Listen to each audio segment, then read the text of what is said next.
Manchester സിറ്റിയുടെ Belgian super താരം Kevin ഡിബ്രൂയിന Serie A ചാമ്പ്യന്മാരായ നാപ്പോളിയിലേക്ക്. ഫുട്ബോൾ ലോകത്തെ ഏറ്റവും മികച്ച മിഡ്ഫീൽഡർമാരിൽ ഒരാളായ ഡിബ്രൂയിന 10 വർഷത്തെ മാഞ്ചസ്റ്റർ സിറ്റി കരിയറിന് ശേഷം പുതിയ വെല്ലുവിളികൾ തേടി ഇറ്റലിയിലേക്ക് പോകാനുള്ള തീരുമാനത്തിലാണ്. ഡിബ്രൂയിനയുടെ പ്രതിനിധികൾ കരാർ അന്തിമമാക്കുന്നതിനായി ഇറ്റലിയിലേക്ക് തിരിച്ചിട്ടുണ്ടെന്നാണ് റിപ്പോർട്ടുകൾ. 48 മണിക്കൂറിനുള്ളിൽ ഡീൽ പൂർത്തിയാക്കുമെന്നാണ് സൂചന.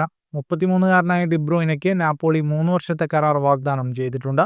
നാപ്പോളി പ്രസിഡന്റ് ഔറേലിയോ ഡി ലോറന്റീസ് ഈ ട്രാൻസ്ഫറിനെ കുറിച്ച് തുറന്ന് സംസാരിച്ചിട്ടുണ്ട്. കെവിൻ ഡിബ്രൂയിന നാപ്പോളിയിലേക്ക് വരുമെന്ന് ഞാൻ വിശ്വസിക്കുന്നു. അവൻ ഇതിനോടകം നേപ്പിൾസിൽ ഒരു മനോഹരമായ വീട് വാങ്ങിയിട്ടുണ്ട്. ഞാൻ അവന്റെ കുടുംബവുമായി സംസാരിച്ചു. അവർ വളരെ സന്തുഷ്ടരാണ്, ഡി ലോറന്റീസ് ഇറ്റാലിയൻ മാധ്യമങ്ങളോട് പറഞ്ഞു. MLS-ൽ നിന്നും സൗദി അറേബ്യൻ ക്ലബ്ബുകളിൽ നിന്നും ഓഫറുകൾ ഉണ്ടായിരുന്നെങ്കിലും യൂറോപ്പിലെ ഉയർന്ന തലത്തിൽ കളിക്കാനുള്ള ആഗ്രഹം ഡിബ്രൂയിനയെ നാപ്പോളിയിലേക്ക് അടുപ്പിച്ചതായാണ് റിപ്പോർട്ടുകൾ. ബെൽജിയൻ താരം റൊമേലു ലുക്കാക്കുവുമായുള്ള സൗഹൃദവും ഈ ട്രാൻസ്ഫറിൽ നിർണായക പങ്കുവഹിച്ചെന്നും റിപ്പോർട്ടുണ്ട്.